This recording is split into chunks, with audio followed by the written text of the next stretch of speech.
and I don't see them, at least the ones that were there originally, who said, let's pick up a raise, where they become the highest paid council and officials in the highest whole paid region. legislative body in the state of Maryland. You bet. Well, I mean, 2 of the 4 returning members voted against that. The pay raise. Right. Good. And he's done a great job of reaching out to all the council members. So I think they're going to have a very good working relationship.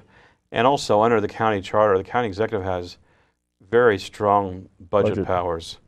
I mean, the power to declare revenue, the power to not spend money that's appropriated. I mean, he has a lot of authority in terms of the budget. Do we know yet anyone, is there, and I know you and the mayor are both on the transition committee, I read that in the press. Do we know, or are there any names gone forward to be his chief of staff? That person will have a lot to do with the chief of scrubbing staff is and important, cleaning. but the chief administrative officer and deputy chief administrative, those are the people that are going to help operate the day-to-day operation.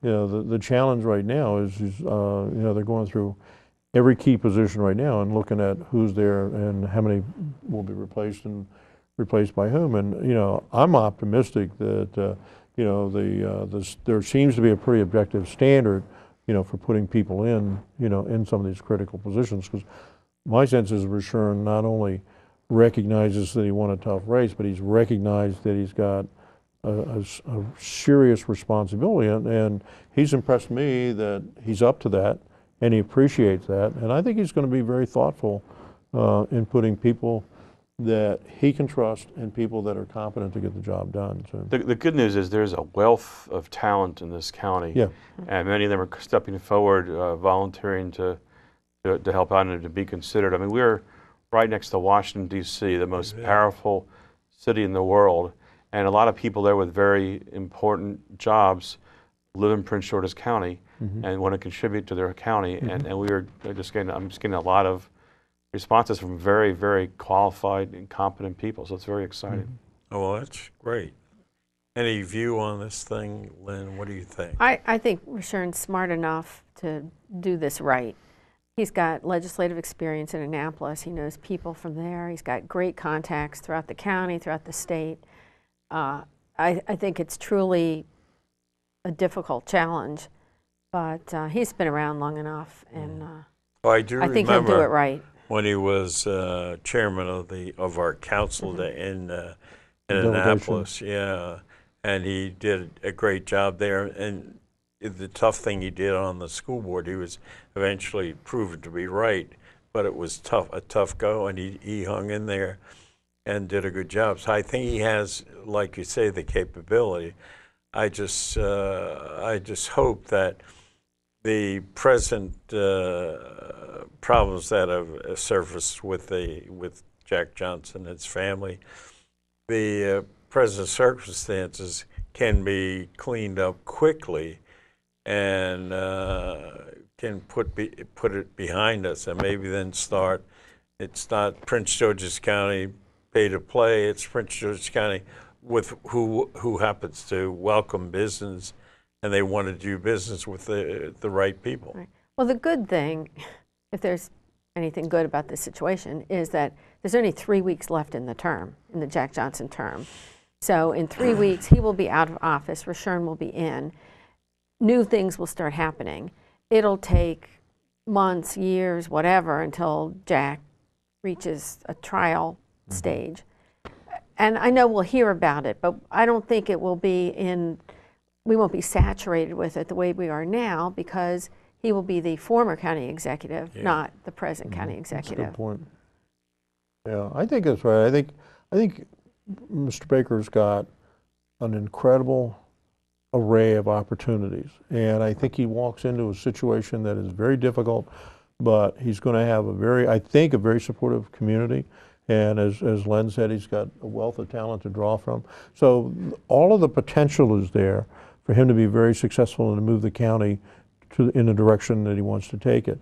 And I think Len is right too in the fact that I think he's going to be able to bring the council along. I think they, particularly with 5 new members, I think there's a solid majority of folks there that want to move the county forward and want to get past some of these problems. It depends on what happens with the federal probe over the next few months and see if any other current county or state officials get caught up in this. If we're successful in moving it over, that it's former people that are involved in this saying, you're right, that'll take some of the glare off and give him a little bit more latitude to move. But he's going to be in that proverbial glass house, for the next 3-4 months. It might be an opportunity where he can get support of the true support of the people. Oh, I think so. Because the people, I don't care who they are. Yeah, read the blogs and read the stuff. People are saying that, we want somebody to take charge. We want somebody to move this thing. We're tired of this kind of thing, and I think it's pretty broad based. That's good. That may help ease it for him when he goes before the council. But what it means is now everything is invested in him, and it's sink or swim for him. Oh, that's he's true. going to be held to a very, very high standard. Oh, you bet. Right. And even accidental mistakes could cause the problems. critical thing for him is he's going to be making some very serious appointments, and whether it be the management of government, whether it be in public safety, whether it be in public health, and those positions are necessary and essential. And if one of them falters along the way, then you're right.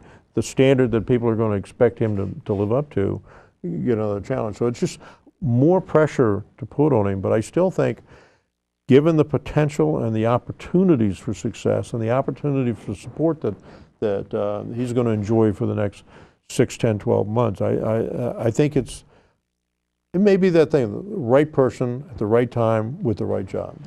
Well, he's proven over the past 8 years in his 2 earlier tries as a very tenacious person. Exactly. So, and he'll need that as one of his character traits, because I think the people that are here now and have been here for some time are embarrassed by this recent event.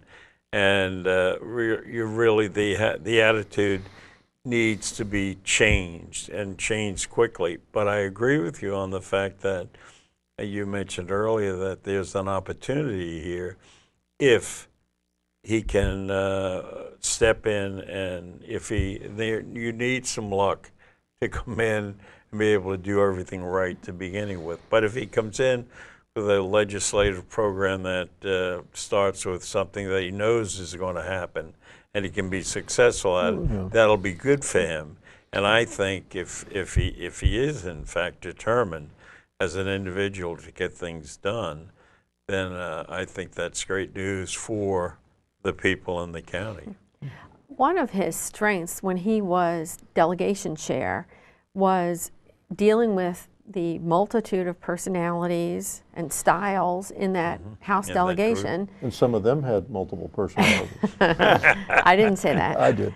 And he brought that group together. He did, yeah. He really did. And prior to that, it had been really a dysfunctional group, a group of all Democrats in Prince George's County, but could not agree on some basic legislation.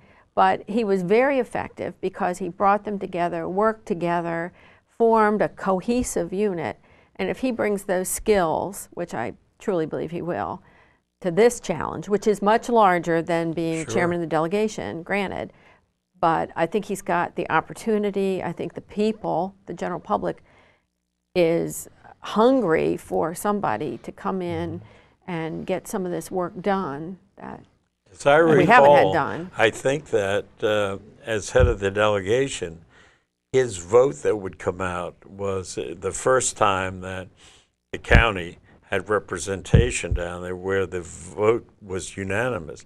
I'm not sure of this, but I think that on one of the particular things that happened, it may have been on the school board issue, election or appointment, that he had, and I'm thinking, I read somewhere years ago, he had 24 votes, and there were 24 people in the legislative body. And he's Something known, like that. he's a known quantity, and he's respected in Annapolis. That's great. So I think when he goes down there for his first legislative session and needs whatever, they will give him the respect and listen to him. And he's our 7th county executive. He's the first who's ever served in Annapolis. Right. And that's a huge I advantage. think that is Oh, a big, you bet. the biggest challenge that any new executive faces is the choice of the people immediately around him. And the trend has always been to try to bring people that like me and that I like, and that will have this comedy of effort, and everybody's going to go along. What he may need, I think one of the things to look for is, maybe you can bring some hard-headed people in there. Maybe there is some friction in the room and stuff like, not unlike what they did up in Annapolis. It's more important to bring in people that are really good at what they do, who may not be the let's go get a milk and cookie thing. So he's got to be able to demonstrate that he can deal with, a diverse range of close advisors that are going to be able to look him in the face and say, well, Mr. Executive, I think we ought to go this direction as opposed to that one. And get all that feedback. Now, obviously, once he makes a decision, everybody supports the decision. But I think it's going to be interesting. And my sense is, from what I know about him, he's quite capable of doing that, which will also be a healthy change in the way things get done. How is he with O'Malley? How is he in O'Malley? Well, you saw him. O'Malley likes him a lot now.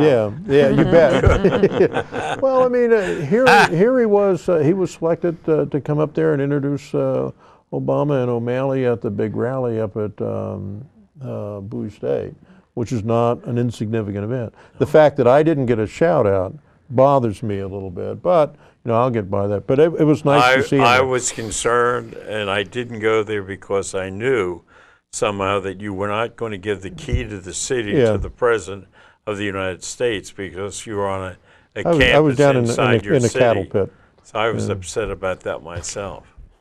But no, I think they're both right. I think Rushern is well respected in Annapolis. I think he has a good relationship, not only with the people in Annapolis, but with the people in Washington, which is critical.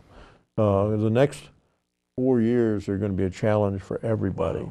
Wow. And I told him, look, I love you like a brother, but that doesn't prevent me from coming down and being a pain in the neck, because I'm going to represent the city's interest. Sure. And I say, I need this, and I need this, and I need this. And one thing that he knows is I'm not going to be shy about that. And the challenge for me is that there are other people that have that same tenacity in representing theirs. So he's got to get all those balls in the air and keep them up there. Oh, Len said earlier that it's so obvious that he has a multitude of problems going into the office, a multitude. But inside of the multitude, the big one is the budget problem, money. And at our time, where the money is serious, with jobs and the economy was where Obama missed the boat by going into, as he said the other day, into numerous policies that people weren't caring about. He has the same problem with the money, with the budget, and that's the big problem that he has, beginning with time you say is July for 212. So I mean that's like for him it would be tomorrow. He has three big challenges that are going to face him as soon as he gets sworn in: the 2011 General Assembly session, the fiscal year 2012 budget, and the Prince George's Hospital system. Exactly. All three are ticking time bombs that are all going to be detonated just when he takes the oath. Or hopefully he can start to, diffuse some of that. By the way, we just got the rep side, but what about the hospital system? Anything new? Is it the University of Maryland or someone coming in to buy with the existing dimensions? Maryland's expressed some interest. I know Anne Arundel's expressed some interest. Anne Arundel Hospital. Anne Arundel's currently looking to improve their footprint in Bowie right now. So I don't know where Len's more current with it than anybody. I'm pretty optimistic, but it's going to take a lot of work and a lot more money. Yeah. And it's not just a matter of phasing out one hospital and putting in a new one. It's a whole new kind of healthcare delivery system. Exactly, some kind of a regional facility there, so that and it's not unnecessarily duplication. And the model's there, and I think the talent's there. So I think that'll be it.